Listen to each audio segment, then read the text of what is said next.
একবার হাত তোলো তো দেখি, কে কে ভাবছো যে ছোট্ট করে একটু সেলিব্রেশন করবে মিষ্টি মুখের সাথে। তাহলে সহজেই বানিয়ে ফেলো 4টি উপকরণ দিয়ে চকলেট পুডিং।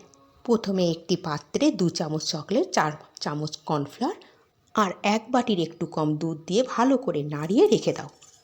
গ্যাসে আর একটু পাত্র বসিয়ে তাতে দিয়ে দাও 1 বাটি দুধ আর ওই বাটিরই হাফ বাটি চিনি দিয়ে ভালো করে একটু নাড়িয়ে নাও।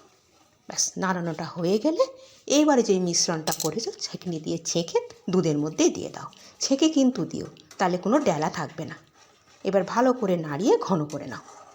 ঘন করে নেওয়া মিশ্রণ একটি পাত্রে নামিয়ে ভালো করে সেট করে 2-3 ঘন্টার জন্য ফ্রিজে রেখে ফ্রিজ থেকে বার করে উল্টে নিয়ে চকলেটের গুঁড়ো ছড়িয়ে ঠান্ডা ঠান্ডা চকলেট পুডিং উপভোগ করো আনন্দের সাথে। মুখে পুরো মিলিয়ে গেল, অসাধারণ।